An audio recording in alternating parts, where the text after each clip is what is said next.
Picture the greatest city in the world, the richest trading empire on earth, its ships in every ocean, its merchants pricing silk and sugar and pepper in a building that cost more to construct than most European kingdoms spend in a decade.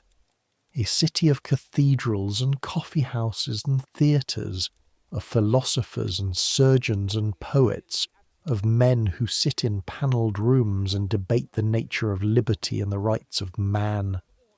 Now go underground, not metaphorically, not as a figure of speech, not as a romantic notion of the city's hidden depths, actually underground. Dig down 4 feet beneath the level of the street. Punch a hole in the London clay, line it with damp brick, cover it with a ceiling so low you can press your palm flat against it without quite straightening your arm. Add 1 window the size of a large book, set at ankle level so that what you mostly see through it is boot heels and horse hooves and, if you're lucky, a grey wedge of sky. Put 8 people in that space, 7 if the baby doesn't make it through winter. Give them 1 brazier that works intermittently and 1 blanket that was probably a reasonable blanket 15 years ago. Give them a floor of beaten earth that turns to cold mud when it rains, which it does approximately half the year. Give them a ceiling that weeps moisture in the warm months and grows patches of black mould that spread through August like something alive. Give them a door that opens directly onto a court shared with 11 other families, a court with 1 standpipe that runs for 2 hours a day and 1 drain that does not drain. That's a cellar dwelling in St. Giles, London, 1751. That's home. And when I say 1 in 10 people in London lives this way, in cellars, in half cellars, in the damp below the damp, I need you to understand the math of what that means. London in 1751 has roughly 650,000 people. 1 in 10 is 65,000 souls, give or take, living underground in a city that is simultaneously building some of the most magnificent architecture in the Western world. The men who drew the plans for the mansion house completed this same year, 1751, all Portland stone columns and Corinthian grandeur. Those men walked past cellar windows every single day of their working lives. They saw the faces looking up from below the level of the pavement. They drew the columns anyway. I make these history stories, and honestly, I still don't entirely know what kind of person listens to them. Maybe you find the grinding daily reality of 18th century poverty calming. Maybe you lie in your comfortable bed under your clean sheets and think, what I need, what will really ease me into sleep, is a detailed account of what it costs in terms of human health and human dignity to live 4 feet below the street in the world's wealthiest city. Either way, you're here, I'm here. Get comfortable, because you have more comfort than you probably realise. Here we go. Your eyes open, and for a moment, half a second, maybe you're not sure where your body ends and the dark begins. This is not the ordinary darkness of a room with curtains drawn or a candle snuffed. This is the specific darkness of underground, a darkness with weight to it, a darkness that presses. The single window set above you at street level gives you nothing at this hour. It's still night outside, still the deep part of the night before the carters start, before the market deliveries begin their grinding procession down High Holborn. You're lying on your side on a straw pallet that has compacted, for months, into something approaching a firm surface. Your knees are pulled to your chest. Behind you, pressed against your back, is your sister Nan, who is 7. Her feet are cold even through the wool of your shared stockings, which you sleep in because you cannot afford to be without the warmth they provide. On the pallet beyond Nan, your brothers. Thomas, who is 9, and the little ones, Joseph, 3, who has been coughing since November, and the baby your mother has simply been calling the boy because she says there's no point naming him until she's sure he'll stay. He's 5 months old. He's still here. That's something. Your mother is across the room, which is to say 4 feet away, already sitting up, already moving with that careful economy of motion that mothers in cellars develop, the way of doing things that makes no unnecessary sound, uses no unnecessary air, spends no unnecessary warmth. She's wrapping something around her hands.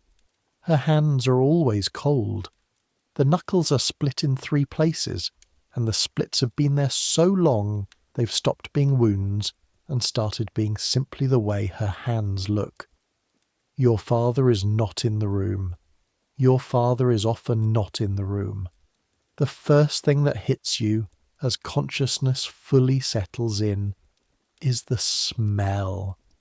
And I need you to sit with the smell for a moment, because in a cellar dwelling in St. Giles in 1751, the smell is not a background detail.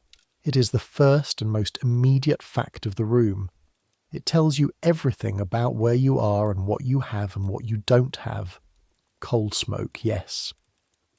The brazier in the corner, which your mother banked last night with the last of the week's fuel, is putting out the thin, acrid smoke of nearly exhausted coals. That smell is familiar. That smell is everywhere in London. Even the rich breathe that particular London coal smoke. It's the great democratic smell. But underneath the coal smoke, layered below it, the smell of 7 people sleeping in a space approximately 12 feet by 8 feet, with no ventilation except that single ground-level window, which has been kept shut because it is January, and if you open it, the cold comes in like a physical blow. Straw, which has been on the floor long enough to begin composting, just slightly. Just enough that the smell has changed from vegetable to something more organic, more animal. The particular damp that only stone below ground produces. Not the damp of rain, the damp of the earth itself breathing, cold and mineral and old. The night bucket, which is in the far corner and has not been emptied since yesterday morning, and which is, you know this without looking, full. And underneath all of it, under the smoke and the people and the damp, the cellar's own smell, the smell of the London clay that the foundations are set into, the smell of the centuries of organic matter that have filtered down through the streets above and worked their way into the walls. This is what underground smells like. This is home. Agnes, your mother says. She doesn't say it loudly. She doesn't need to. You're already moving. Your name is Agnes Mead. You're 11 years old. You were born in this cellar. The same cellar, actually, which is rarer than you might think. Most families in this court move several times a year as they fall behind on rent and have to find cheaper lodgings or get thrown out entirely. But your mother has an arrangement with the landlord, a man named Briggs, who owns the whole court through a sublease from someone who owns the street, through a lease from someone who owns the parish through ownership, dating back to the dissolution of the monasteries 200 years ago. This is how London's property law works. Everything trickles down through layers of ownership, getting worse at each layer until it reaches you.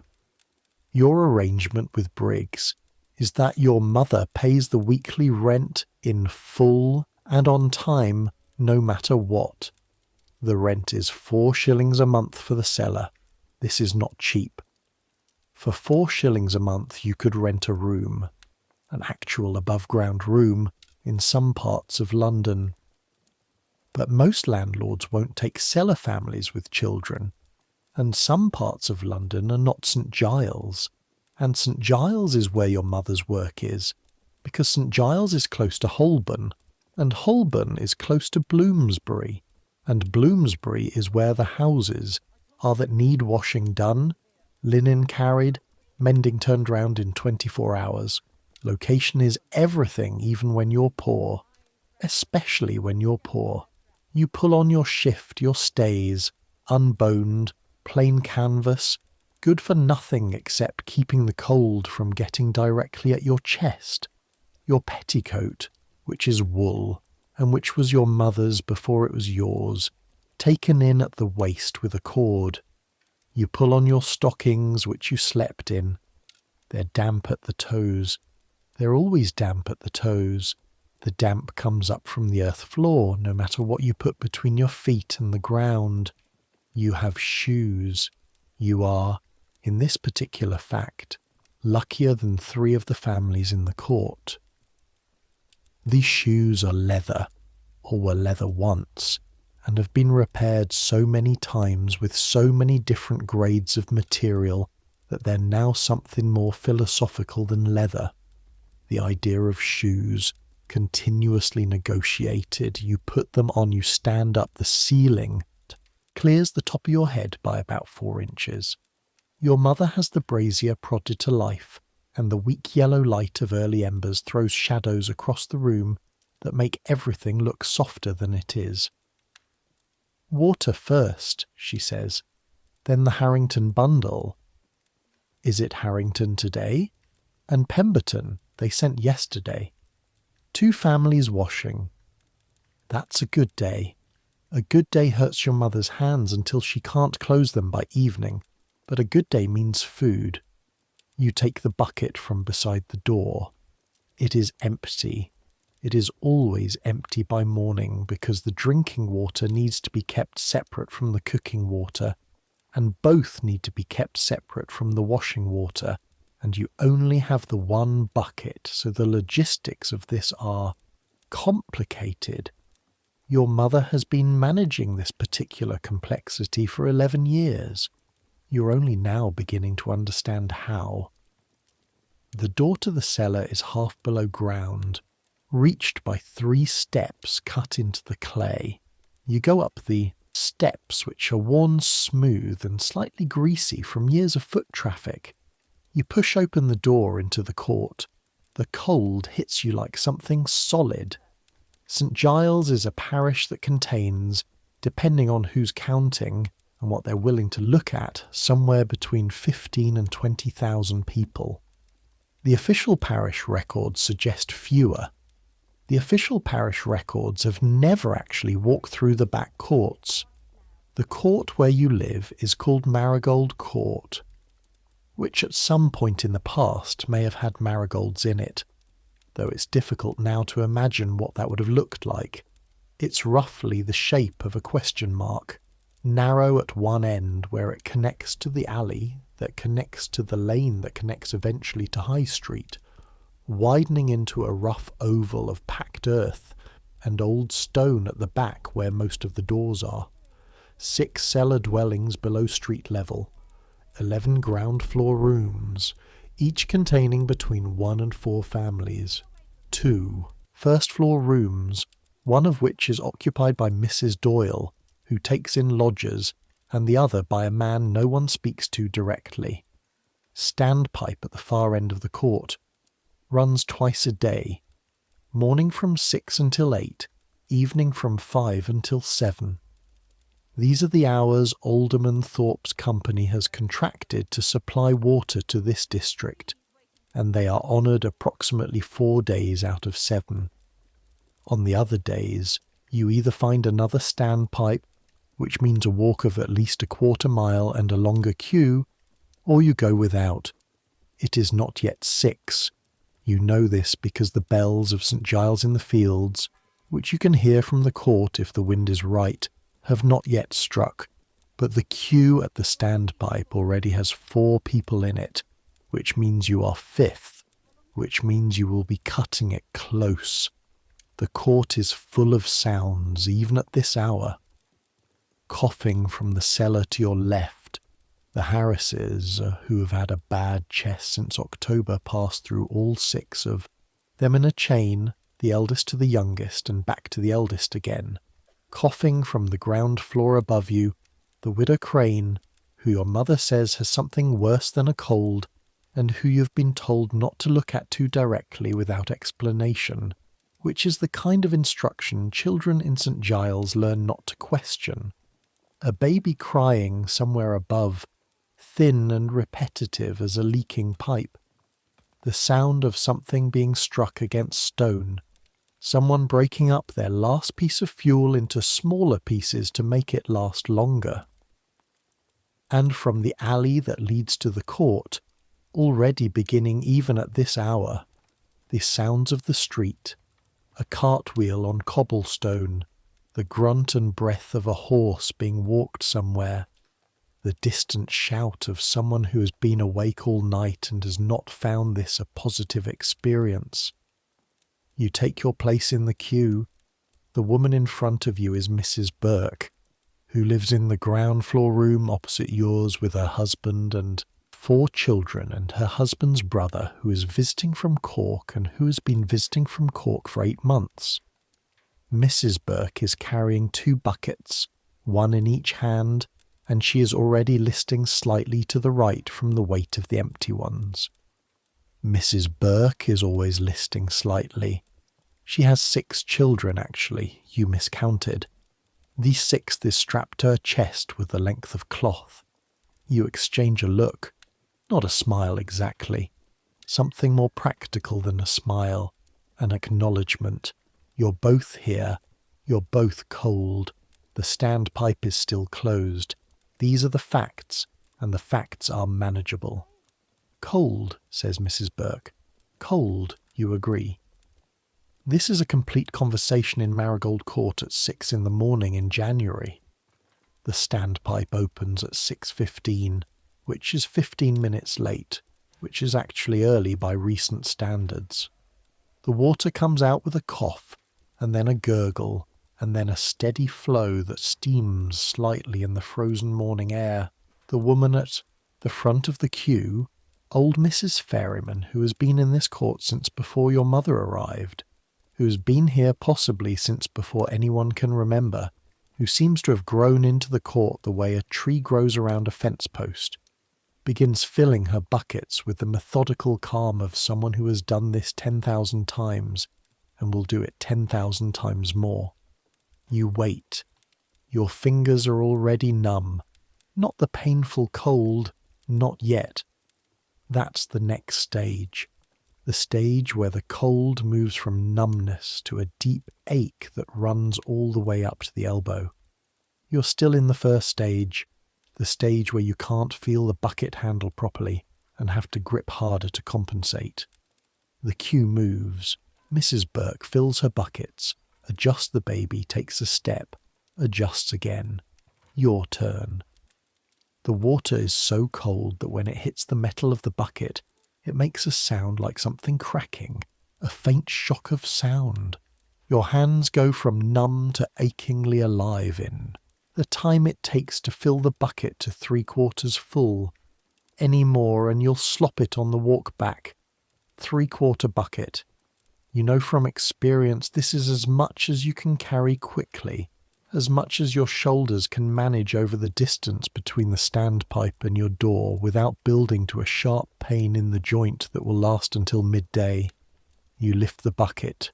You walk back across the court. The weight of it. This is something that gets lost when people talk about the work of the poor in historical terms.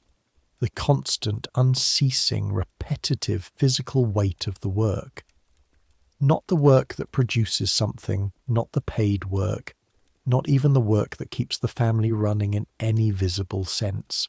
Just the weight, just the bucket, just the water that needs to be where it isn't, moved by the only available mechanism, which is you. 3/4 bucket of water, approximately 25 pounds, twice a day, every day. Your arms at 11 years old are not small. They're ropey and slightly overdeveloped in a way that your mother's arms are overdeveloped, that every woman in this court's arms are overdeveloped, in the specific muscles that carry water and wring washing and beat cloth against stone. You are being built by this work into the shape the work requires. Back in the cellar, the younger ones are up. Nan is sitting on the edge of the pallet with her knees drawn to her chest and her eyes still mostly closed, doing the thing she does every morning where she performs wakefulness without actually achieving it. She's wearing everything she owns on her body and is still cold. This is the default state of being 7 in January in a below-ground room. Thomas is already at the brazier, feeding it the last 2 fist-sized pieces of coal with the careful deliberation of someone who understands exactly what they're dealing with. He is 9, and he has the seriousness of someone twice his age. This is not a compliment exactly, it just is. Joseph, the 3-year-old, is coughing. The cough is, you listen to it the way you've been taught to listen to it, the way your mother listens to it. There's a quality to the cough that tells you things. Good cough, phlegmy, productive, the chest clearing itself. Bad cough, dry and barking and going nowhere. Worse cough, that wet, close sound that sits deep in the chest and means a fever is coming or already here. Joseph's cough this morning is somewhere between bad and worse, and you and Thomas exchange a look across the brazier that carries more information than most adult conversations. Your mother pours a cup of water from the bucket. She's heating something over the brazier, a small pot with the morning's food, which is oatmeal. The oatmeal came from the market 3 days ago, bought with the last of the last week's washing money, and there's enough for 3 more mornings if you're careful. With oatmeal you can be careful. It expands. A little goes further than you'd expect, especially if you add in more water and don't tell the children you've added more water. Your mother stirs the pot. She has been awake since before you. You're not sure she slept. You have stopped asking. Is father, you start. He'll be back when he's back. This is the full answer. You know what it means. You have known what it means for about 3 years, since you are old enough to understand the shape of your father's life, and how the shape of his life intersects with the shape of yours. Your father's name is William Mead. He's 34 years old.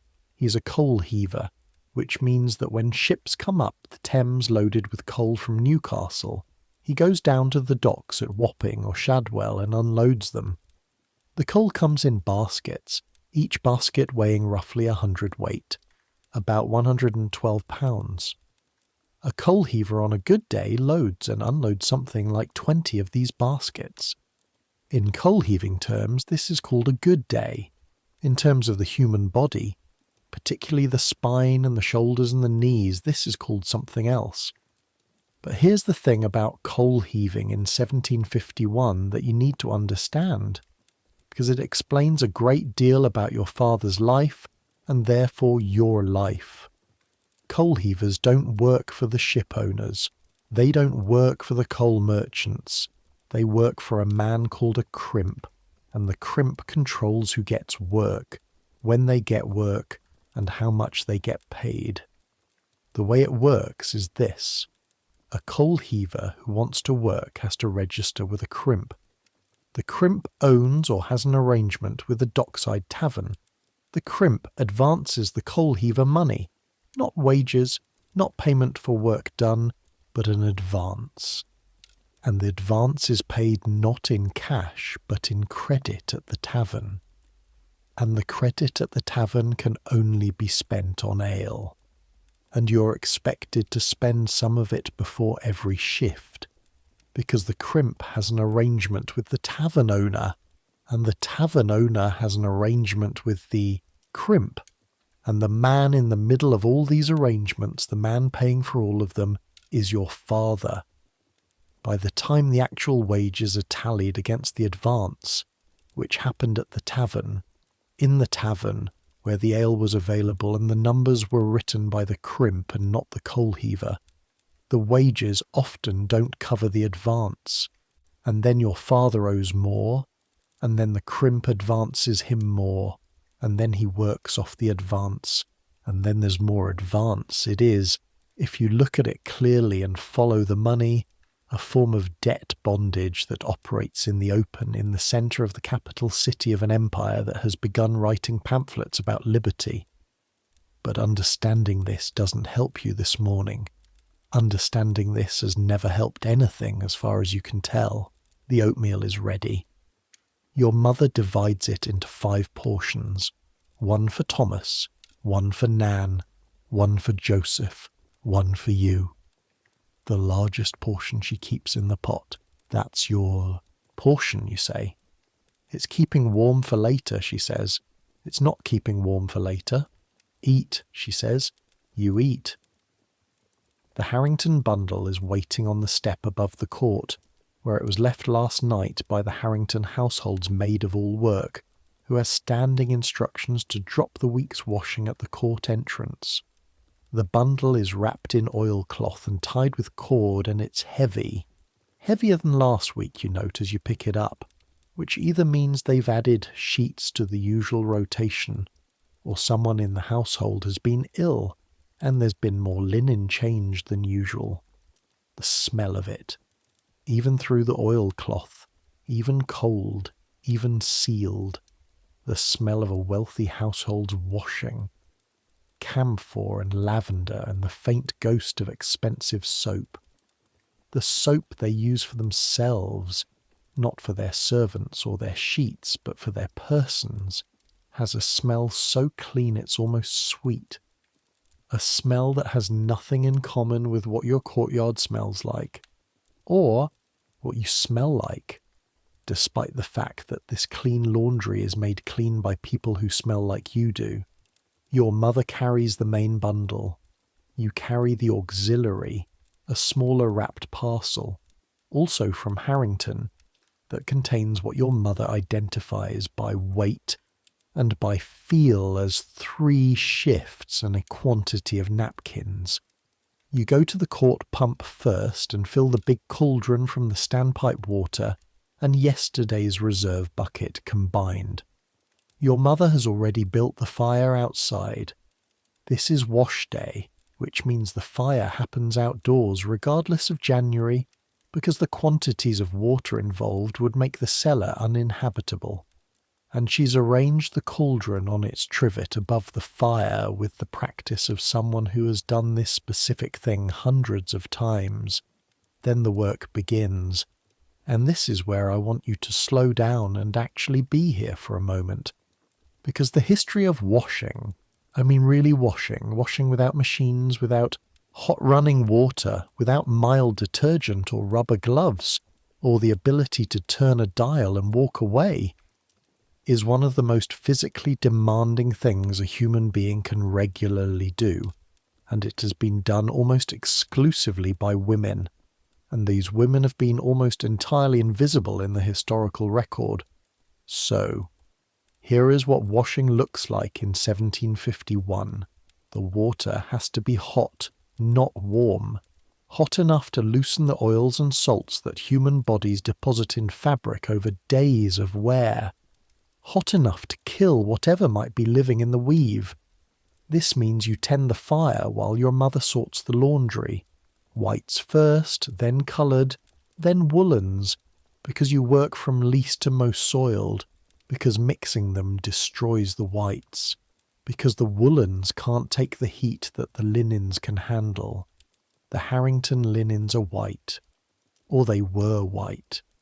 They're the yellow-white of fabric that's been washed and worn and washed again over years, the colour that the very clean becomes when it accumulates enough history. Your mother examines each piece as she sorts.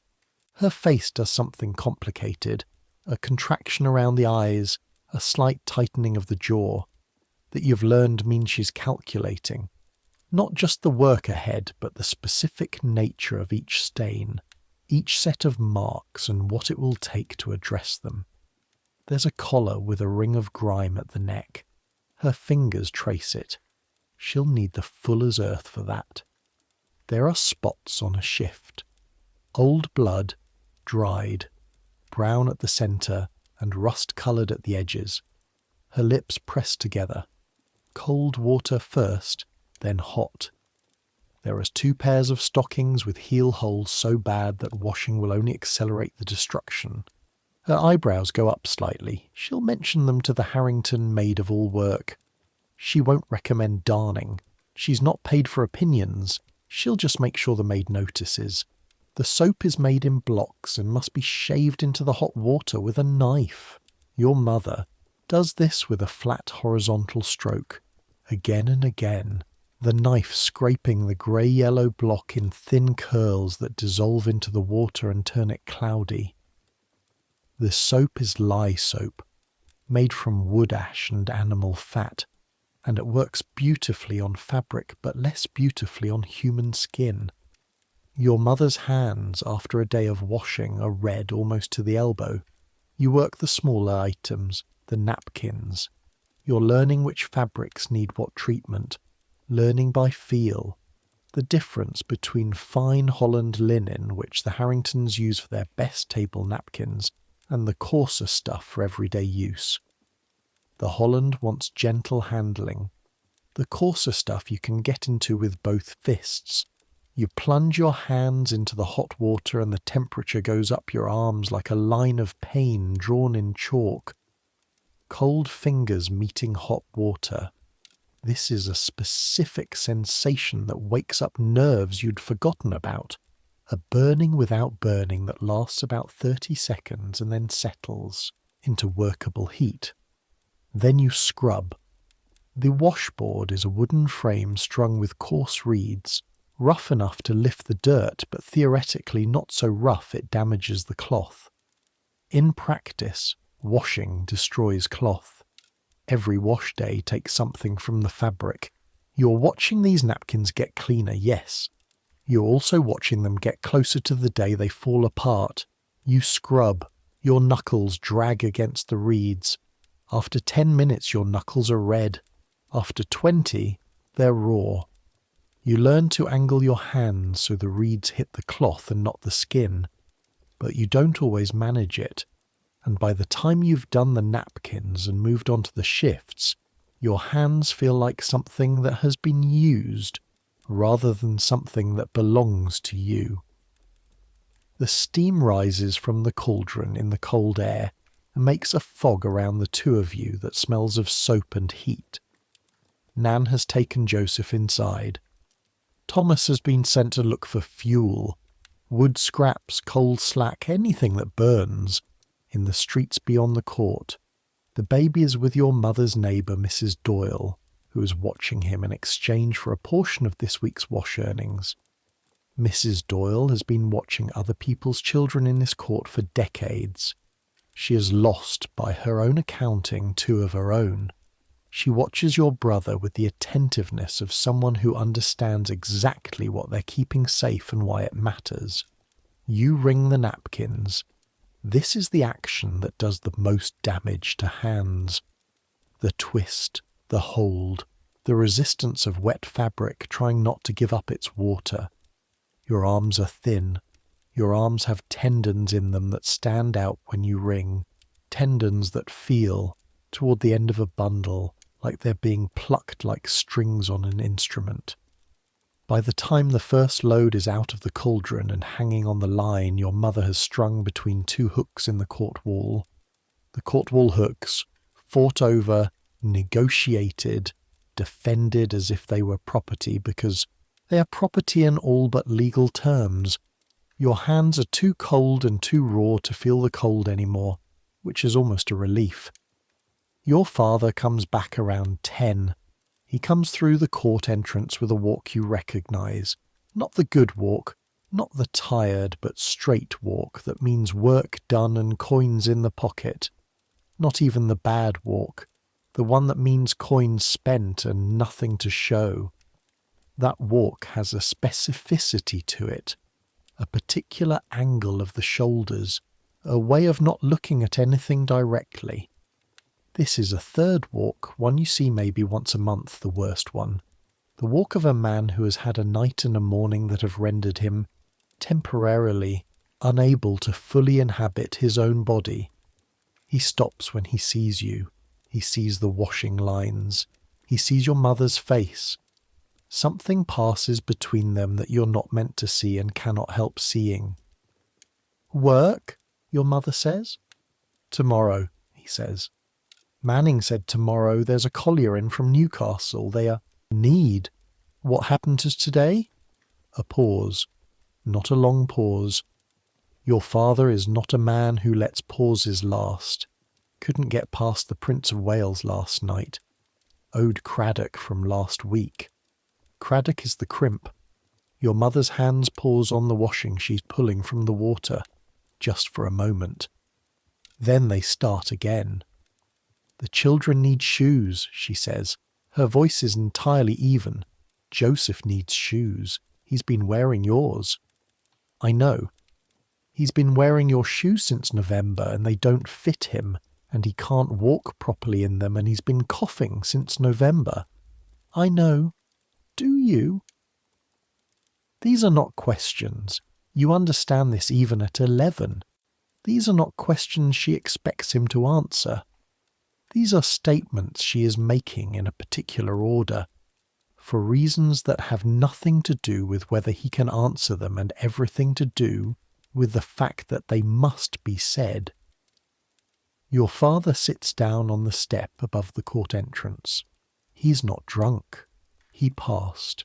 Through drunk sometime in the early hours and came out the other side. He looks more tired than drunk, more ashamed than anything. But the shame is a complicated thing. The shame of a man who knows exactly what he did and why he did it, and who would do it again the next time the crimp system funneled him through the Prince of Wales door. Because the system is designed to make sure that happens, and knowing the system is designed to make sure it happens doesn't give you any leverage against it. He looks at you. I'll make it right, he says. You don't say anything. You go back to the washing. There's a woman in the court named Ellen Marsh who used to be respectable. This is how she's described in the court. Used to be respectable, as though respectability is a country you can emigrate from. She lived in a set of rooms in Holborn, real rooms, above ground, with a proper staircase and a landlord who didn't sublease. Then her husband died of fever in the summer of 1746, and she had 2 children and no income and no family within travelling distance, and within 8 months she was in a cellar. This is the thing about poverty in St. Giles in 1751. Almost nobody in it was born planning to be there. The cellar dwellers are not, mostly, people who never had anything else. They are people who had something and then didn't. A husband who died. Work that ended. A fire. A sickness. One of 10,000 ordinary catastrophes that, if you have money, are problems, and if you don't have money, are disasters. Ellen Marsh watches you sometimes while you work. Not intrusively. Just watches. You've noticed her noticing. One morning she stops by the washing line while you're hanging sheets. You've got a good technique, she says. Your wrists, the way you shake out the creases before you pin. You look at your own hands. You hadn't known you were doing it. My mother does it that way, you say. Your mother's good at this. She's the best washer in this court. Anyone will tell you, a pause. That's not... She stops, starts again. I mean to say, it's good work, honest work. It's just, she doesn't finish. She doesn't need to. You already understand what she didn't say. It's just that it's destroying her hands and it's not enough money. And there's no version of this where she gets ahead. Just versions of staying roughly where you are if nothing goes wrong. And something always, eventually goes wrong. I know, you say. You pin the sheet. The wind takes it.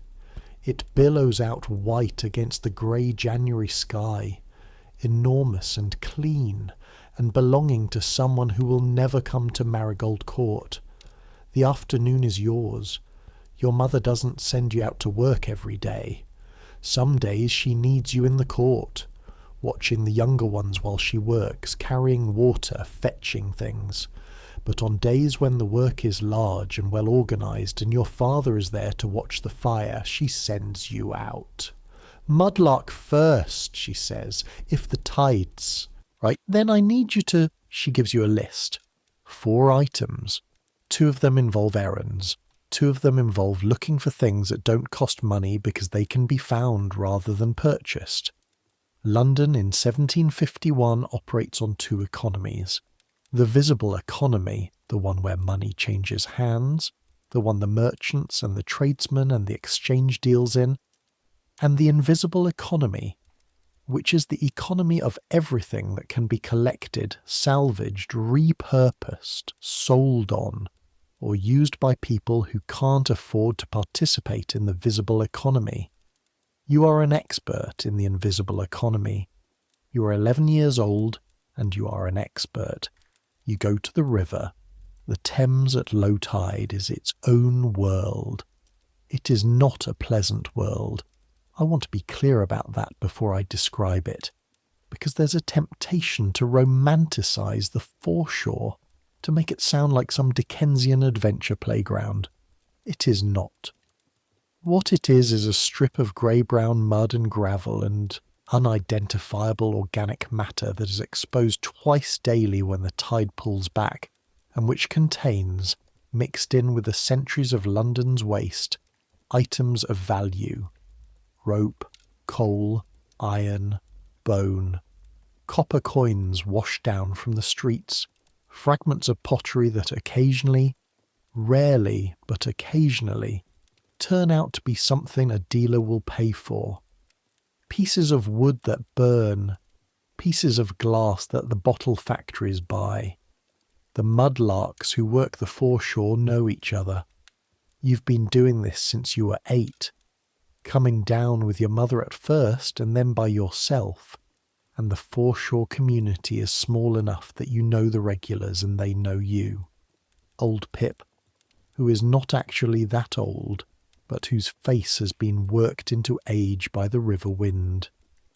The Carver brothers, who are possibly not brothers, and whose names are possibly not Carver.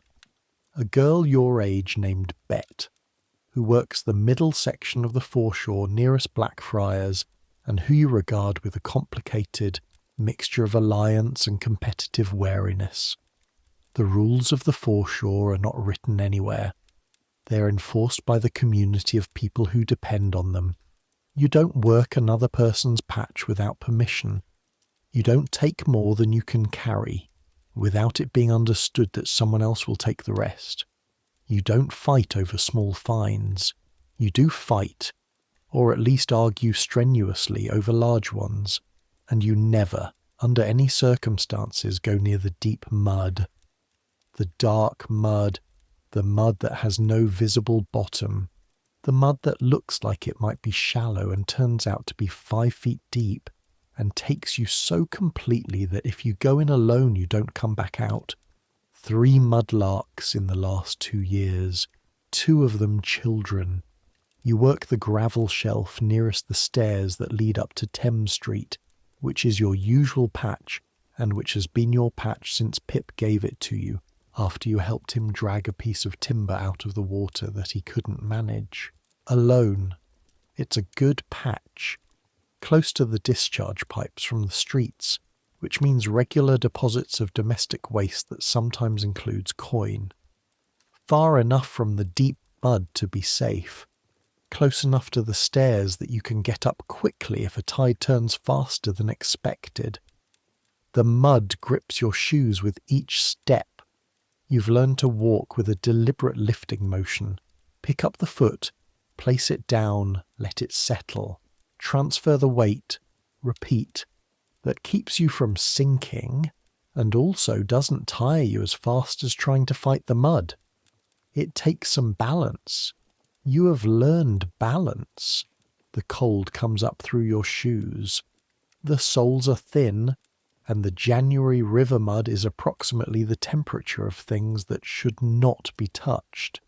And within 10 minutes your feet are past cold into a deep numbness that won't fully go away until you've been indoors near a fire for half an hour. This is the cost of working the foreshore in winter. 10 minutes of productivity purchases an hour of aching feet. You work anyway. You find 7 pieces of coal slack, each the size of your fist or smaller, which go into the sack over your shoulder. 3 inches of tarred rope, stiff and black, which you might find a buyer for or might add to the fuel. A copper halfpenny. Here. This is the find. This is what makes the morning.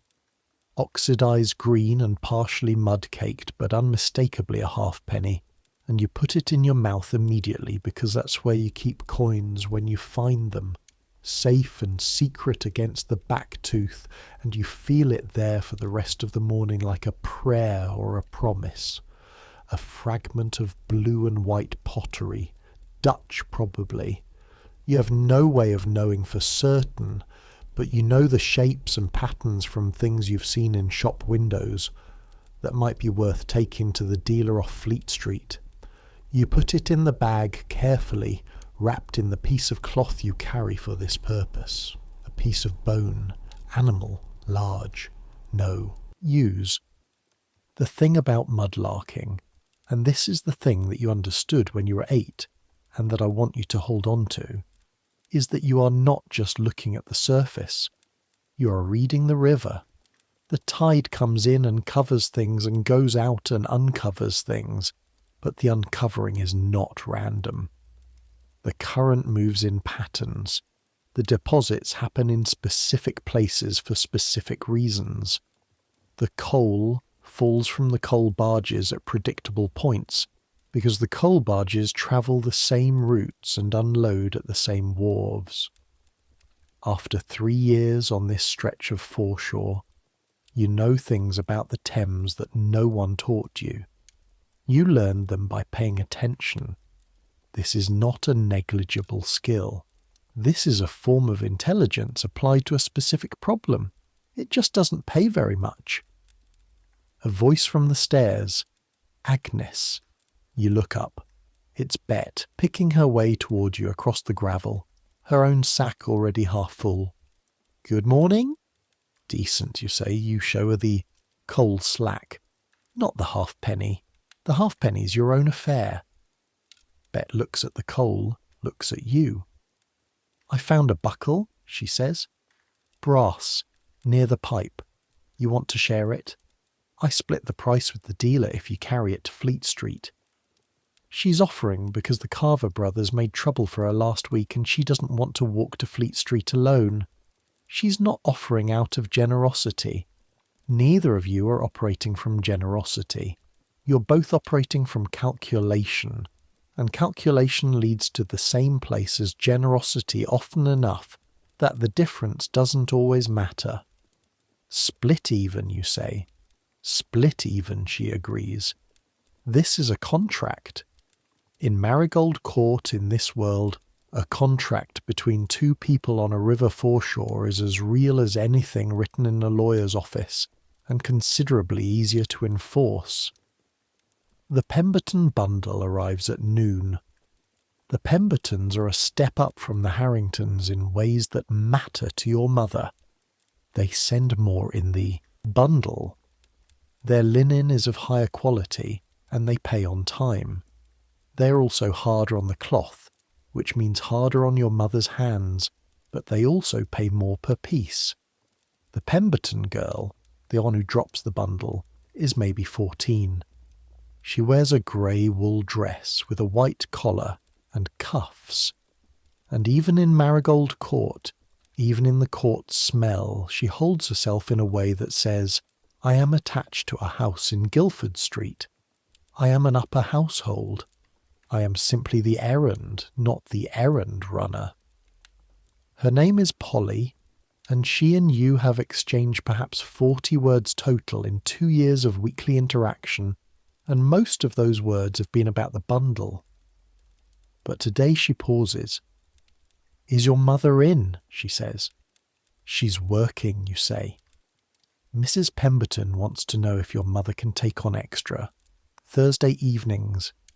There's a dinner next week, A large dinner, and Mrs. Pemberton says the table linen is in a state and she needs someone reliable. Your mother's name came up. Mrs. Harrington recommended her. You feel something shift in your chest. Not happiness exactly, not yet. Something more cautious. The knowledge that this might be important. I'll tell her, you say. Tell her it's an early morning Friday too. To collect it all washed and pressed by noon. You note the pressed. Pressing takes a flat iron which you have, and a pressing cloth, and a fire hot enough, and time, significant time, and arms that can sustain the weight and motion of the iron across large surfaces without flagging.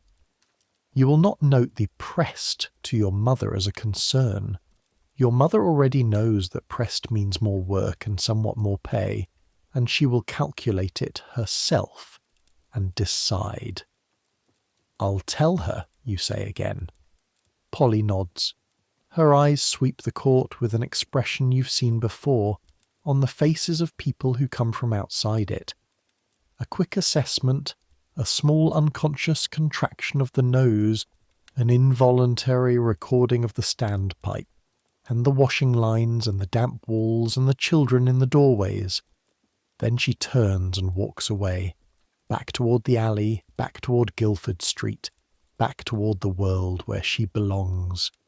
You watch her go. There is something you feel in that moment that takes you years to find a word for. Not anger exactly, not envy, though there's some of that. Something more specific. Something about how she looks at the court without meaning to, without even knowing she's doing it. The way a place can be made smaller by someone else's gaze. Then you take the bundle inside.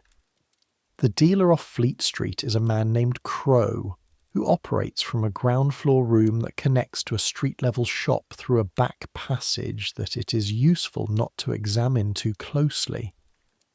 He buys from mudlarks, from children, from anyone who finds things along the foreshore or in the streets. And he asks no questions that require answers, which is the quality that makes him valuable. You and Bet bring him the brass buckle and the pottery fragment. He looks at the buckle first, holds it up to the light from the window, turns it again. 3 farthings, he says. It's brass, Bet says. I know it's brass. I said 3 farthings. It's a good buckle, Bet says. Shoe buckle, gentleman's size. The brass is good. The buckle is damaged. He shows her a nick on one side of the frame that she hadn't seen, or that she'd seen and chosen not to mention. Half the dealers in the lane won't take a damaged buckle. 3 farthings. Bet looks at you. You look at Crow. 3 farthings and you take the pottery, you say. He looks at the pottery fragment. He looks at you. 1/2 penny, he says. 3 farthings for the buckle and 1 farthing for the pottery. 1/2 penny for the pottery, you say. It's Dutch, blue and white. You've sold this pattern before. He has. You've seen it in his window. He puts the pottery piece down, picks it up again. There's a pause in which you can hear the street outside and a dog somewhere and the low voices of people in the room beyond. 3 farthings and a halfpenny then, he says, and that's me being generous. Done, says Bet. You split the money outside on Fleet Street. 3 farthings between you, 1.5 farthings each, which is exactly 3/4 of a penny each, which is a sum so small it sounds like it shouldn't matter, and does matter, because in the calculation of the week, it is the difference between having and not having.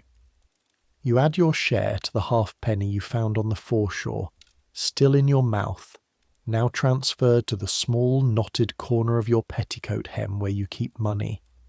1/2 penny, 1 farthing, 3/4 of a penny, plus the cold slack in the bag for a morning's work. You don't let yourself think about whether it's fair.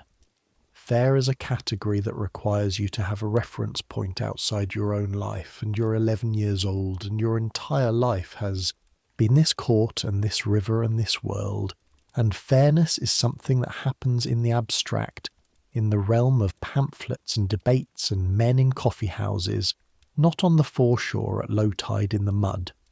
What you have is what you have. The question is what to do with it. There is a woman on the corner of Monmouth Street who sells cress every morning until noon, when the cress runs out. She buys it at 5 in the morning from the Covent Garden market. Baskets of fresh-cut watercress that she sells by the bunch from a shallow tray hung around her neck. Her name is Mrs. Warren, and she is 73 years old, and had been selling cress from this corner since before your mother was born, which is either inspiring or terrible depending on how you think about the continuity of poverty. You buy a bunch from her with 2 farthings. It is green and cold and slightly wet, and when you bite a stalk it has a bite to it. A peppery rawness that's almost aggressive, almost too alive for this grey street on this grey morning. You chew it and walk. There are things in this city that cost almost nothing and are good. This is one of them. A bunch of cress for 2 farthings. The warmth that comes through an alley where a bakery is venting its ovens, a warmth that costs nothing, that belongs to no one, that you walk through and take with you for free. The sound of a fiddler near St. Giles Church on a Sunday, not performing for money, just playing because the air is slightly warmer that day and the mood allows. Things that are not yours, that cannot be made yours, but that exist in the world you move through, and that register on your body as something true. You take the rest of the craze home. It's your father who tells you about the gin. Not about gin itself. You know about gin. Everyone in St. Giles knows about gin with the kind of knowledge that comes from proximity and consequence. It's in the court, it's in every court, it's in the gin shops that appear at intervals along every street in this district with their painted signs and their low steps going down. It's in the smell of some of the men who come to collect washing. It's in the particular way some of the women in the court move in the late evenings, careful and careful, and then suddenly not careful at all. But what your father tells you, on a cold evening when he has been to the Prince of Wales but only for the crimps business, and has come back with actual money, actual coins, not credit, and is therefore in the expansive mood of a man who has briefly escaped the machine, what he tells you is about the reenacts, or rather, about the last reenact. They passed it in 51, he says. This is September of 1751. Parliament, new act to control the gin, make the sellers take out licenses, make it harder to sell. Will it work, you ask? He looks at you.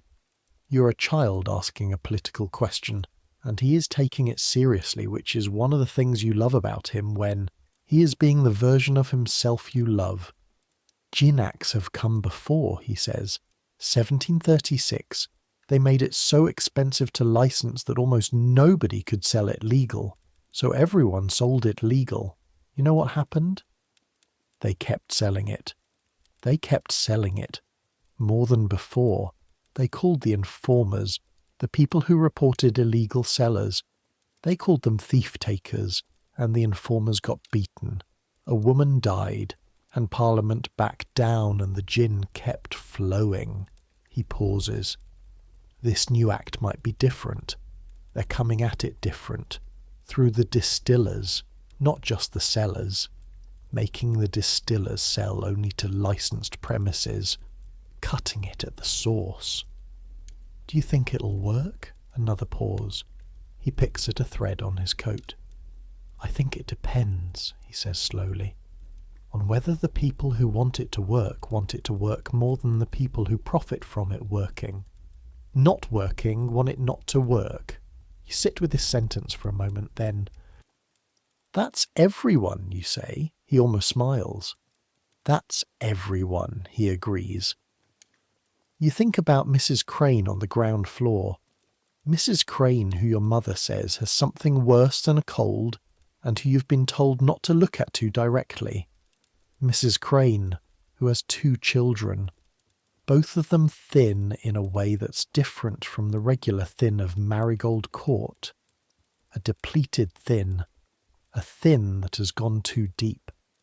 You think about gin and what it costs and what it costs to not have it, if your body has decided it needs it the way it decides it needs water. "Father," you say, "yes." "Are you careful?" He looks at you for a long time. "I try," he says. This is honest. This is the most honest thing he could say. You know this because you are 11 years old, and because you live in this cellar, and because you have been watching and listening for all of your 11 years, and you know the difference between a promise and a truth. "I try," he says again, quieter. "I know," you say. The worst day of November is the day the parish overseer comes to assess the court. His name is Mr. Finch, and he is a man of about 50 with good wool clothes and a ledger he carries under his arm, and a manner that is not exactly unkind, but that is profoundly indifferent in the way that certain official positions require a person to be indifferent in order to do the work. He comes from St. Giles Vestry, which is the administrative body of the parish, which is responsible for the relief of the poor, which is a responsibility that is managed through the workhouse on Gray's Inn Lane. When Mr. Finch comes to a court, everyone in the court knows immediately. There is an information network in Marigold Court that would be impressive if it were applied to any purpose other than surviving.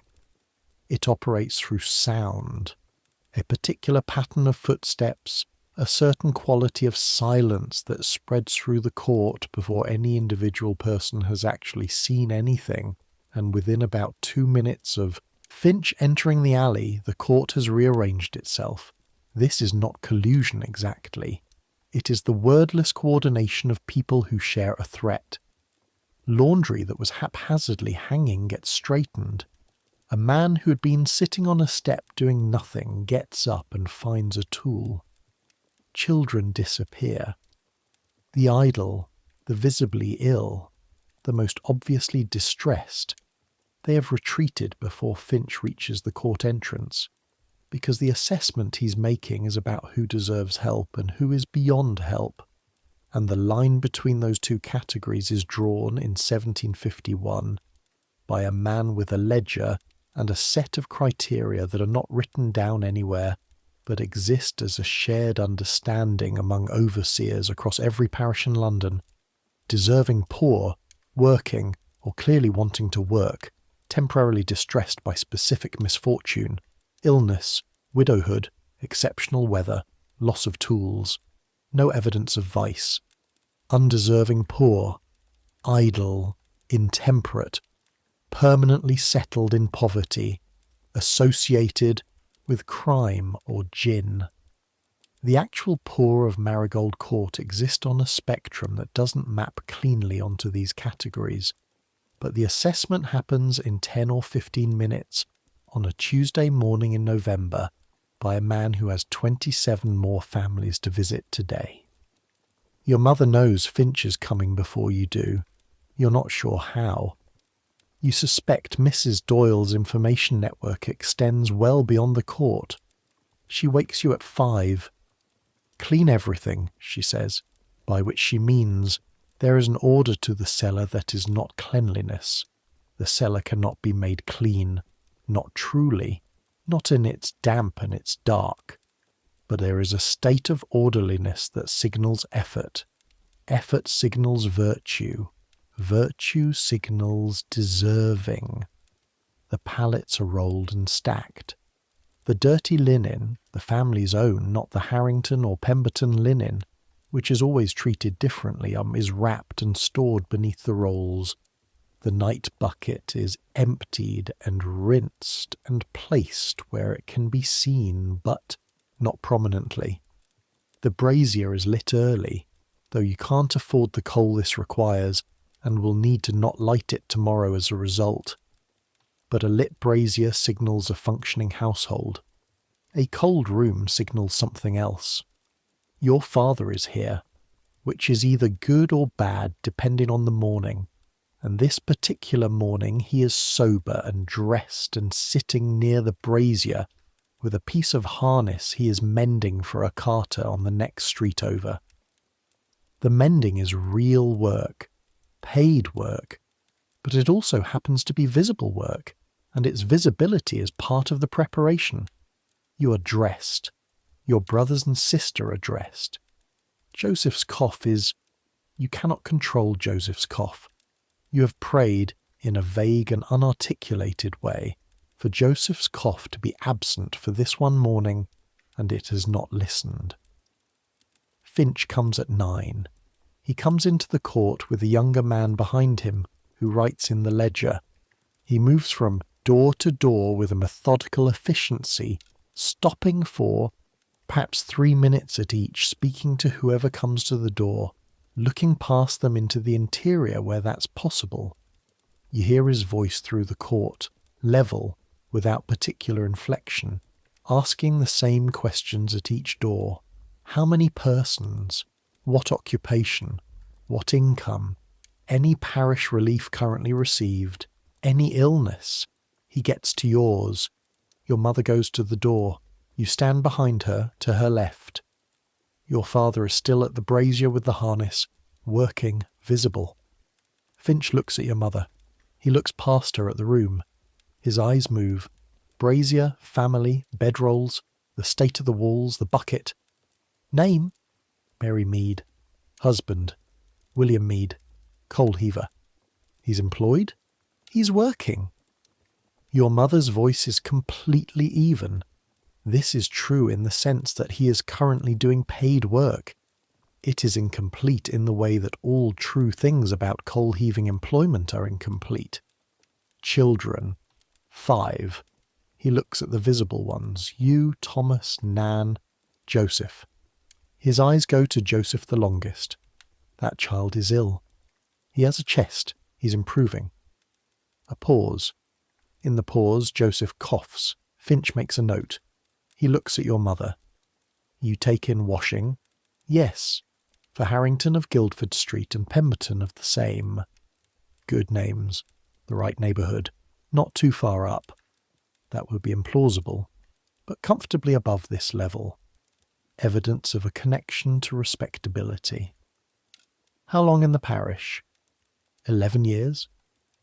Relief received? Never. There is something in how your mother says this word. Not pride exactly.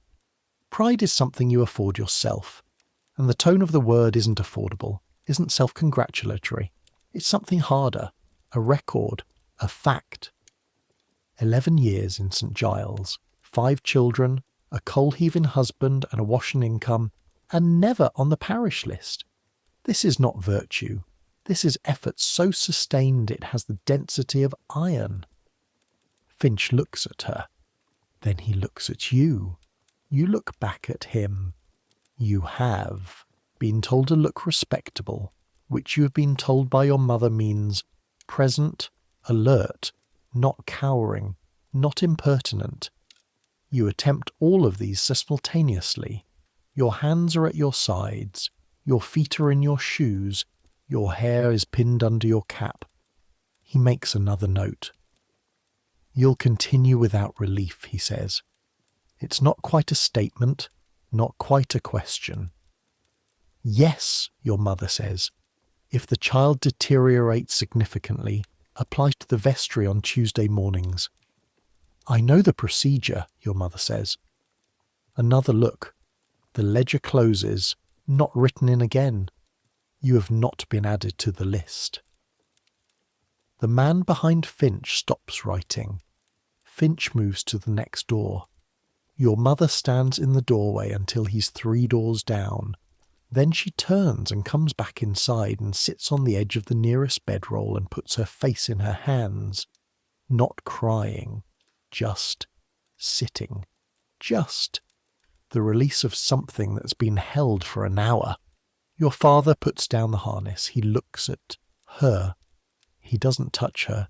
He doesn't speak. Thomas looks at you. You look at Thomas. After a moment, your mother lifts her face. She takes a breath. She stands up. "More water," she says, "and I need the pressing cloth for Thursday." Just like that. Back. You go for the water. There is a place you go when you need to breathe differently than the court allows. It's not far. Southwark side, across Blackfriars Bridge, which has only been open for 3 years and which still feels new enough that the stones don't have the black patina that covers everything else in the city. You don't go often.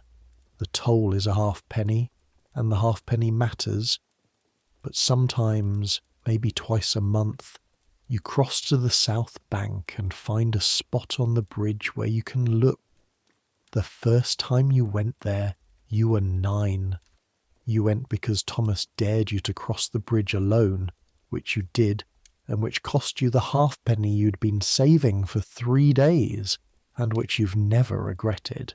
From the centre of Blackfriars Bridge on a clear morning, which this December morning is cold and clear and sharp enough that the air feels like something with edges, you can see London, all of it in a way, the way a map sees it, or the way a bird sees it, spread across both banks, arranged around the river, enormous and dense and somehow impossible. The dome of St. Paul's rising above everything on the north bank, catching the low December light. The tower to the east, its bulk heavy against the pale sky. The spires of Wren's other churches, St. Bride's, St. Clement Danes, a dozen more, scattered through the city like punctuation marks in a sentence too long to read from end to end. The river itself, below you, cold and dark and full of traffic even on a winter morning. Lighters and wherries and the great colliers from Newcastle coming up the tide. The smell of the river on a cold day is different from the summer smell. Cleaner, more mineral, the organic rot compressed by, cold into something almost neutral. From here, St. Giles is invisible. You cannot see Marigold Court from Blackfriars Bridge. You cannot see the washing lines or the standpipe or the door going 3 steps down to the cellar. You cannot see the black mould on the ceiling or the mud floor or the bucket in the corner. You cannot see any of the courts that contain the tens of thousands of people who are underground right now, this morning, this December morning, doing the same work you do. What you can see, the city. And from here, the city looks like the thing people say it is. The world's greatest city, the centre of an empire, the city that is building right now, the Mansion House and the Royal Exchange and a new Blackfriars Bridge. This bridge, the one you're standing on, and doing it all simultaneously, as the world needs to be built faster than it can be demolished. You stand at the rail and look north, toward the dome. The dome of St. Paul's was completed in 1711. You know this because Father McGill, who used to come to the court to say prayers over the sick before we moved parishes, told you. 1711, 40 years ago. Your grandparents were alive when they finished it. People stood in this street, not this bridge. This bridge wasn't here yet, but in the city, and watched the last stone set in place.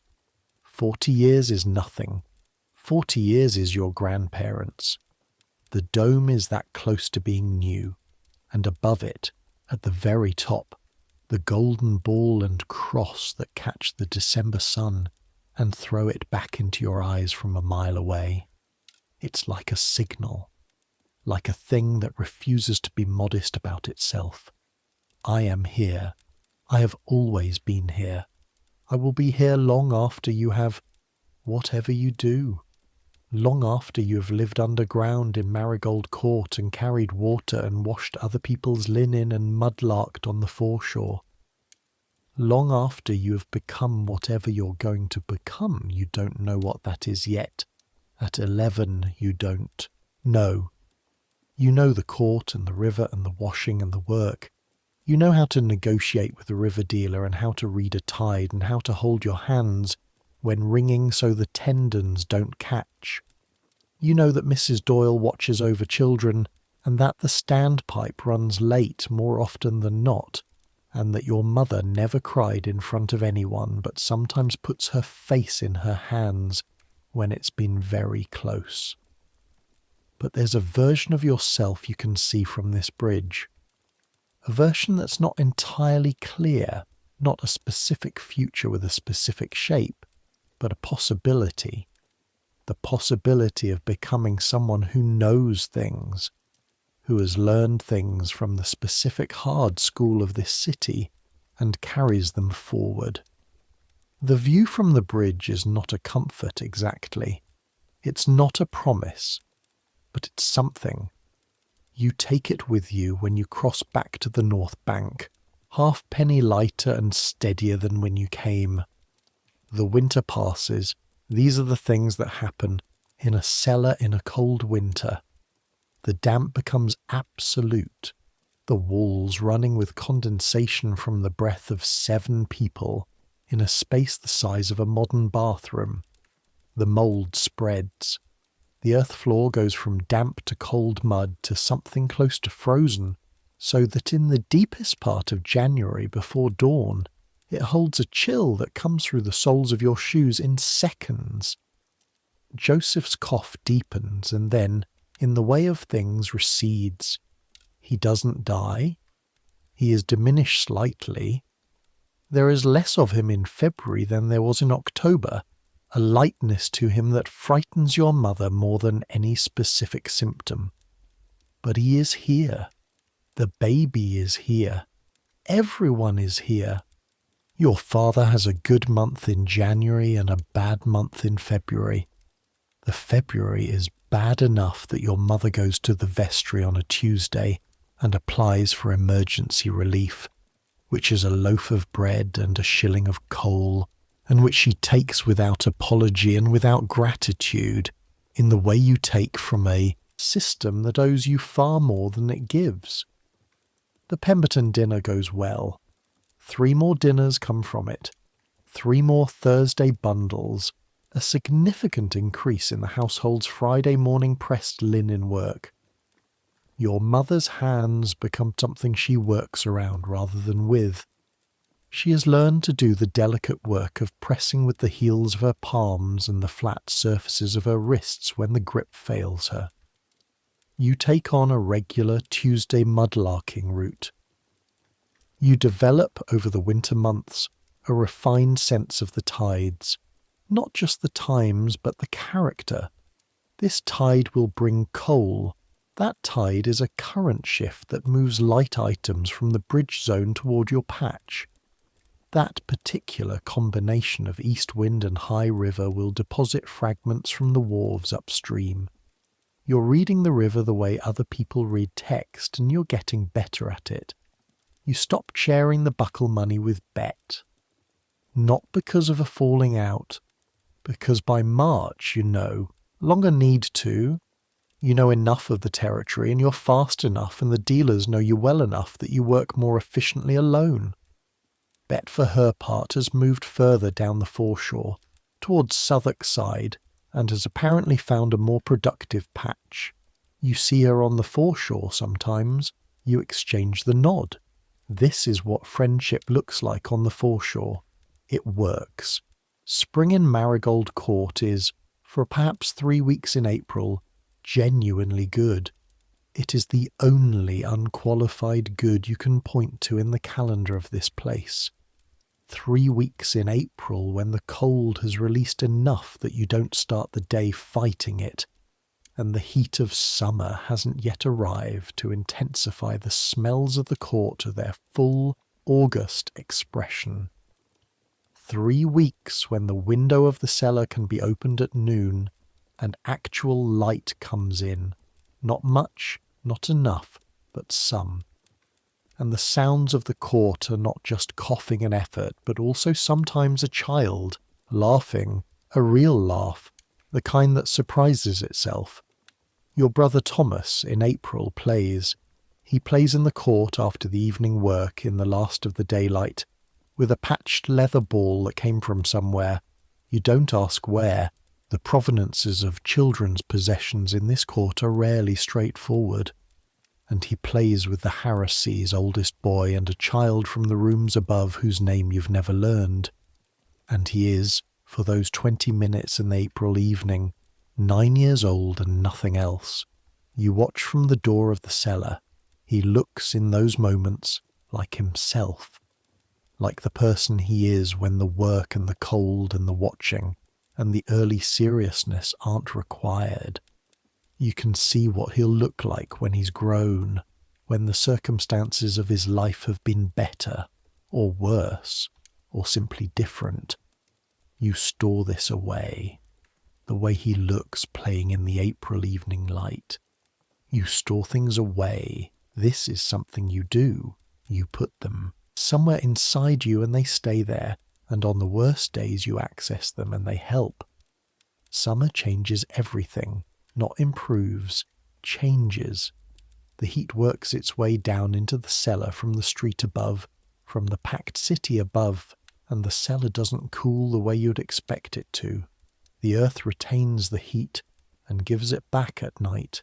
So the summer cellar is warm when you wake and warm when you sleep and never quite not warm. The mould recedes. The damp wall becomes just wall. But the smell, the summer smell of a below-ground room that 7 people sleep in, this is its own category of experience. Your mother opens the window all night. She gets up at 2 and 3 in the morning to open it wider, because the night air, as heavy as it is with London's summer exhalations, is still better than the cellar's own held breath. The Thames stinks. This is not a small observation. In summer, the Thames smells like everything the city has put into it, which is everything. Every chamber pot emptied into the gutters that lead to the sewers that lead to the river. Every tannery, every slaughterhouse, every soapmaker's runoff. Every dead dog and dead horse and occasional dead human that finds its way to the water.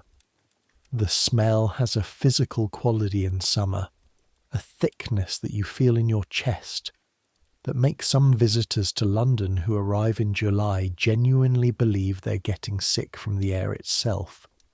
They're not wrong about the mechanism, though they haven't quite identified it correctly yet. The water.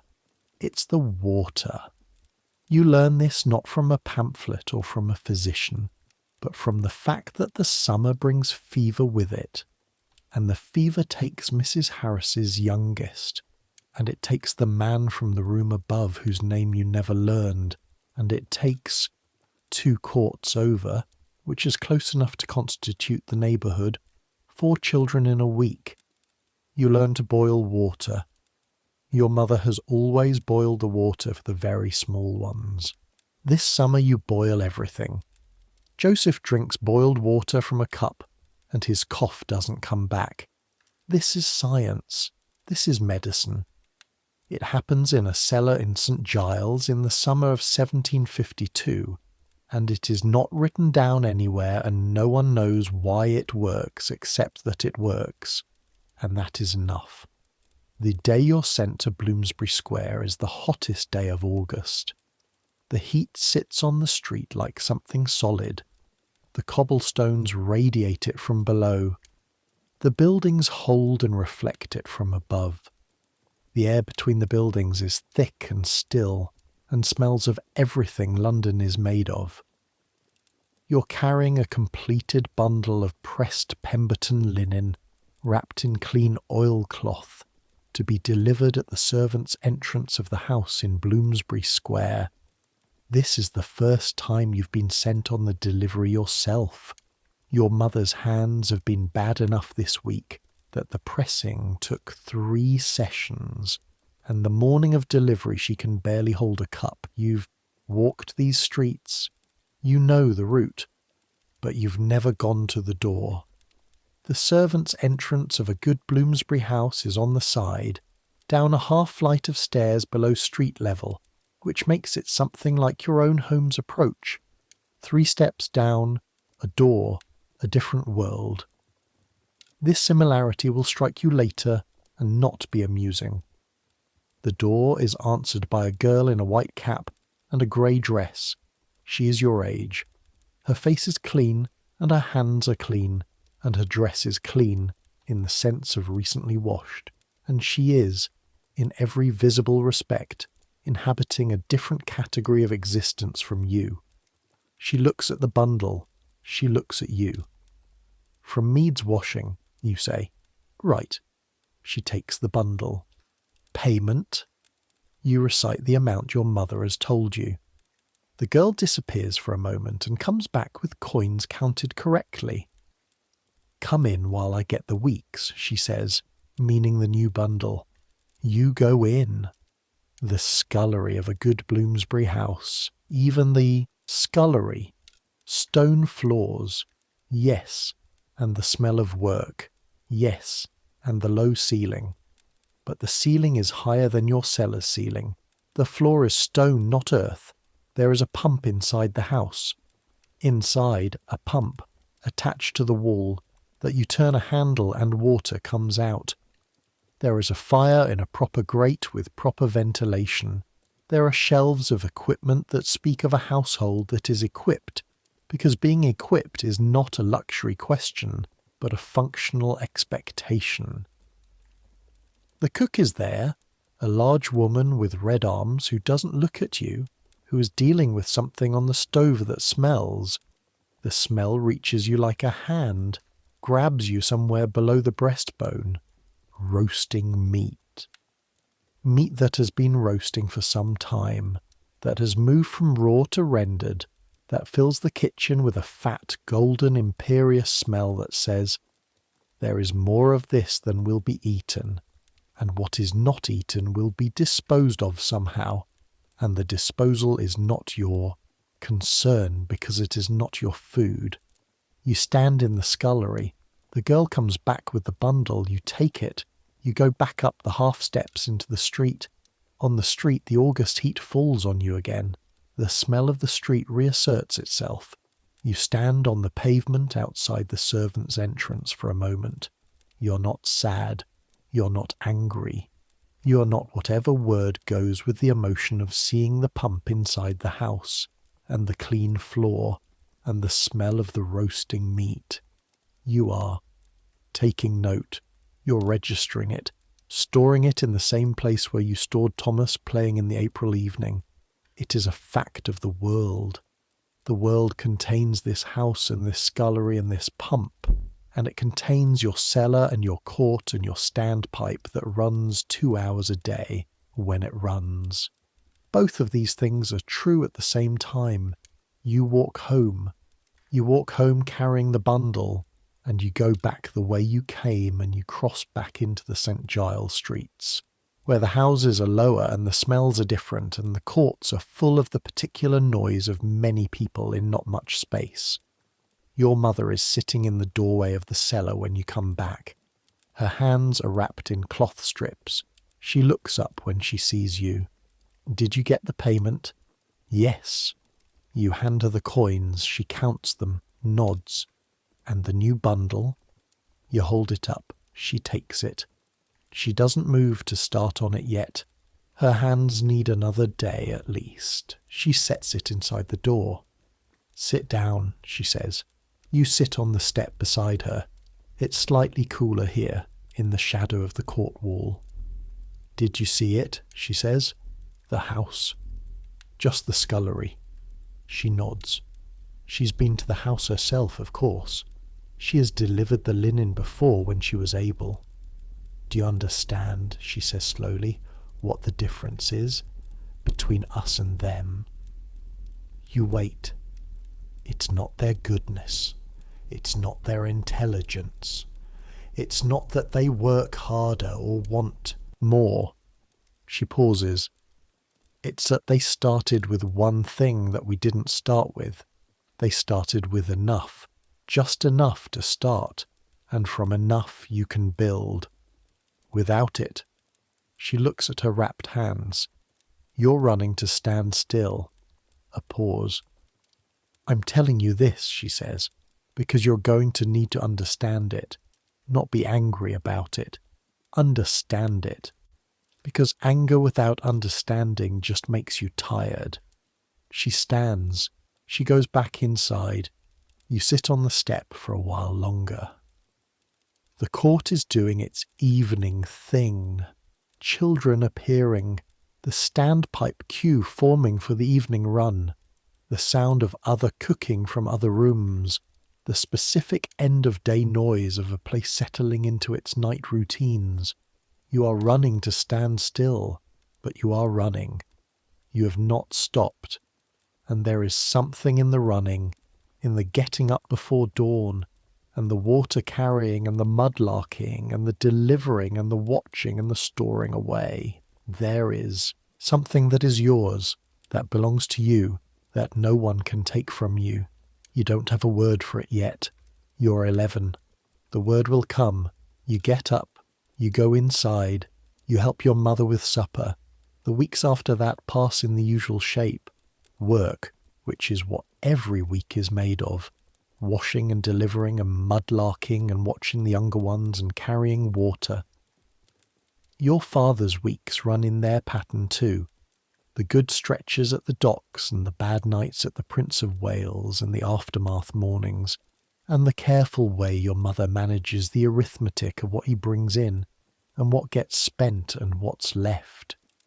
You grow, literally, over the autumn. Your mother lets out the hem of your petticoat in September and again in November. Your shoes finally give up entirely, the left one separating at the sole in a definitive way that even the cobbler on Endell Street can't fix. And for 3 weeks you wrap the foot in rags. Rags over the stocking, rags tied, around the outside, held in place with cord, which is not nothing, and is also, to be precise, not shoes. Your father sells a piece of equipment he doesn't need. He doesn't explain what it was or where it came from. He brings home 9 shillings and 4 pence, and he gives them all to your mother without preamble, and she gets Joseph's shoes first and then yours. Good shoes. Stiff leather. The cobbler who makes them, not Endell Street, a better cobbler on 7 Dials. The cobbler who makes them looks at your feet carefully, measures them with a length of cord and makes them slightly large. So she can grow into them, he says to your mother, not to you. I know, your mother says. You look at the shoes when they're done. They are plain and brown and sturdy and the best shoes you have ever owned. You put them on and they are too large and they are perfect. There is a night in December, deep December, the shortest days, the solstice days, when everything in the cellar has settled into a specific quality of quiet. The younger ones are asleep. Thomas went first the way he always does, dropping into sleep like something let go of all at once. Nan followed.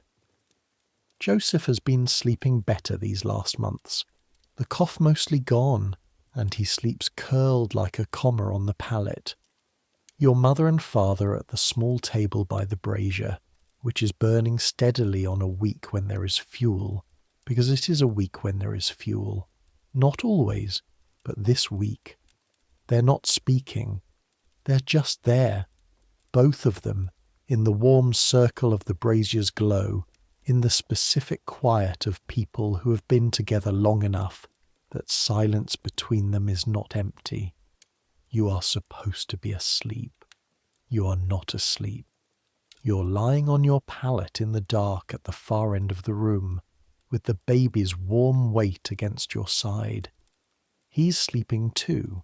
He sleeps like a very small old person with great authority, and you're listening to the Cellar.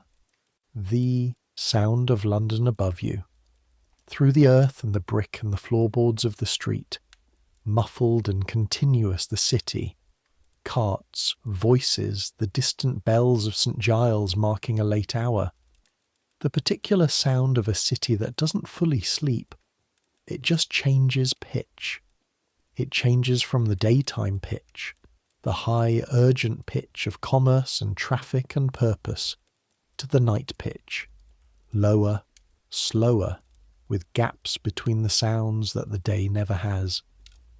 The cellar itself makes sounds too when you listen for them. The creak of the walls settling, the faint water sound in the ground. You're near enough to the buried streams, the tributaries of the Thames that run underground through this part of London, that sometimes on very quiet nights you can hear them. Water underground. You're lying underground, listening to water underground, and above you the city turns through its night hours, and above the city the sky is clearing after a week of cloud, and if you could see through the ceiling and the street and the sky, you'd see stars which you can't see from Marigold Court because of the coal smoke and the cloud and the buildings, but which are there regardless. They're always there. That's the thing. The stars don't stop being there because you can't see them. Your name is Agnes Mead. You're 11 and then 12. And then the numbers start to matter less than the shape of the years. You're a girl who was born in a cellar 4 feet below the level of the street in St. Giles, London, in the year of grace 1740. You're a girl who has carried water and worked washing and mudlarked the Thames foreshore and watched your mother's hands split and heal and split again. You've stood in a Bloomsbury kitchen and smelled roasting meat. You've given a halfpenny to a stranger on a bridge and watched the dome of St. Paul's from the water, and listened, standing in the queue at the standpipe on January mornings, to the specific sound of 7,000 mornings beginning in a court that the map barely acknowledges. You've watched your father walk the third walk and known what it meant and not been able to change it. You've watched your mother face a man with a ledger and hold, in her entirely still and even voice, 11 years of continuous survival as evidence against the workhouse. You've learned things no one taught you. You've learned them from the river and the cold and the specific economics of having nothing to start with and making the day from what's available. This is knowledge. It is uncomfortable knowledge, most of it. It doesn't make you comfortable. It doesn't make your hands softer or your mornings warmer or the water in your bucket colder than it's supposed to be. But it is yours. And London, this city that is building cathedrals and filling coffee houses with ideas and running ships to every ocean and writing pamphlets about liberty, London is yours too. Even the parts of it that don't acknowledge you. Even the Bloomsbury Square, kitchens and the Royal Exchange floors and the carriage windows that pass Marigold Court without stopping. You are part of this city. You are its foundation, quite literally. 4 feet below the pavement, keeping your specific portion of it together. The night is settling. London's winter night.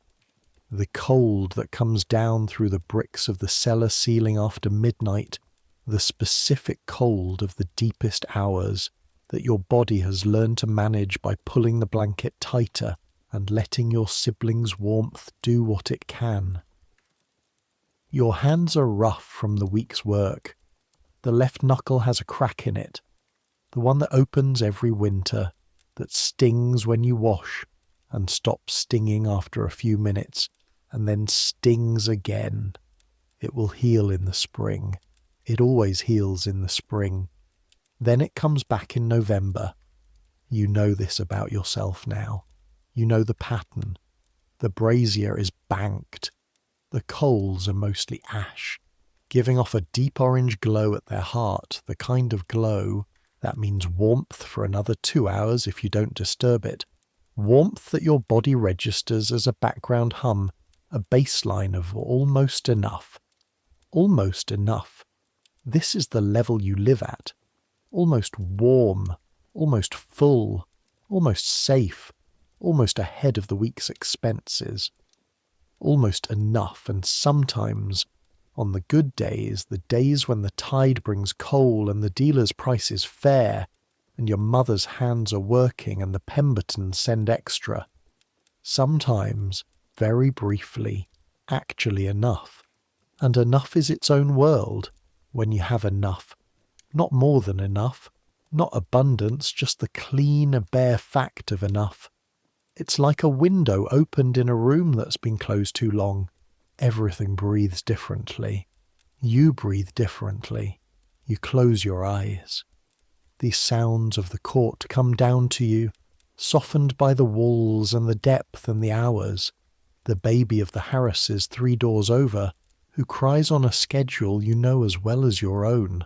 The late footsteps of someone returning from somewhere later than they should have.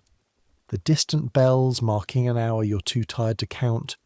The water underground, somewhere in the dark below you, moving in its old directions, following the buried courses it's followed since before the city was a city, before the street was a street, before there was anything here but marsh and flood and the wide dark estuary. The water doesn't know about the city above it. The water is just water, going where it goes.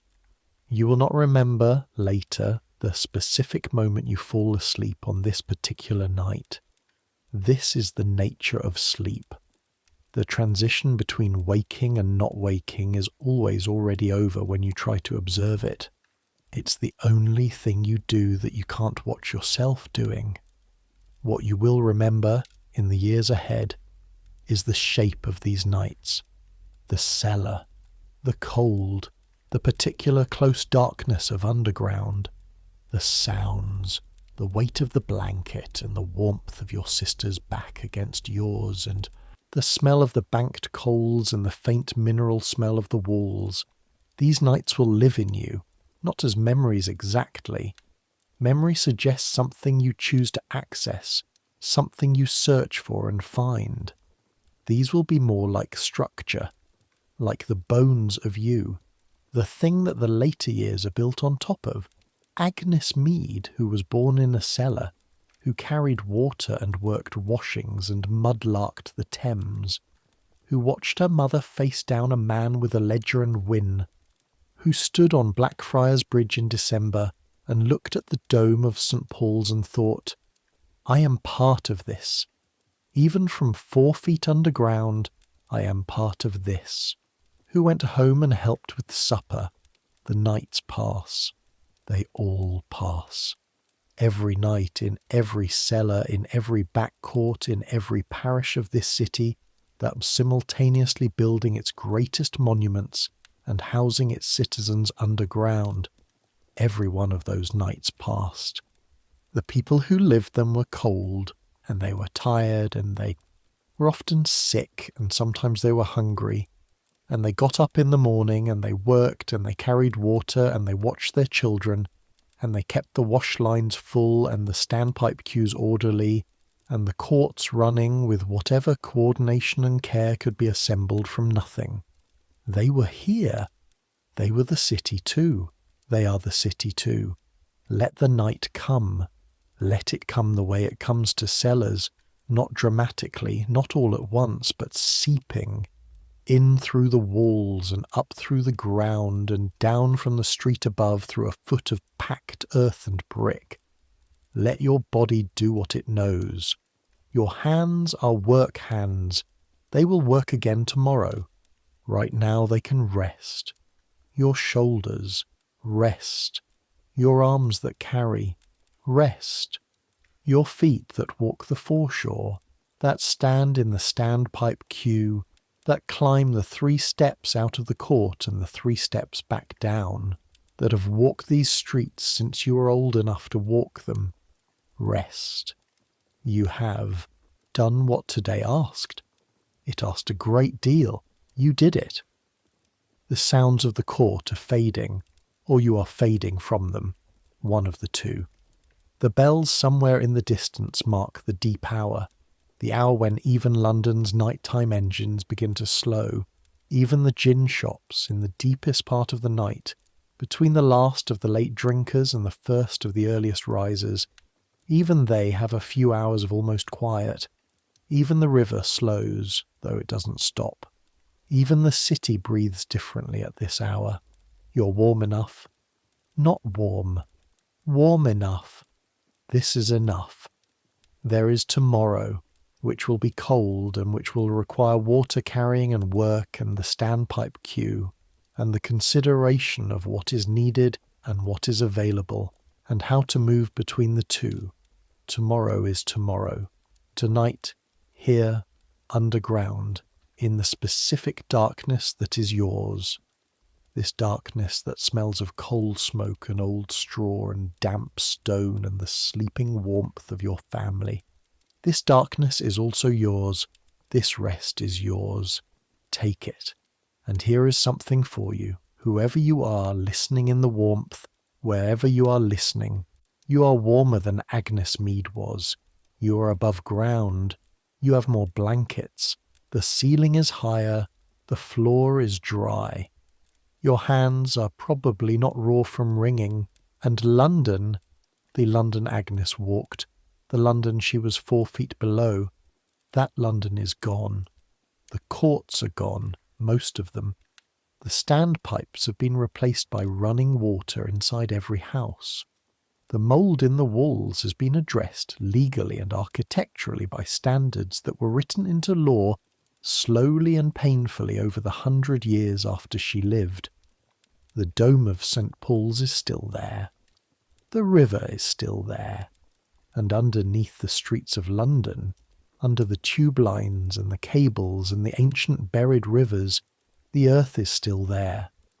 The same London clay that cellar walls were dug into, the same ground somewhere in. The ground is Marigold Court. Or where Marigold Court was, the map has changed, the name is gone, but the ground remembers what the ground remembers. Let the weight of the day settle. Let the sounds that surround you, whatever sounds they are, wherever you are, soften into the background. Let your body remember that it doesn't have to carry anything right now. Let your hands open. Let your shoulders drop. You are warm enough. You are safe enough. You've made it through today. The same as Agnes made it through her days. The same as every person who ever navigated a city with whatever they had available made it through theirs. That is no small thing. Warm enough, safe enough.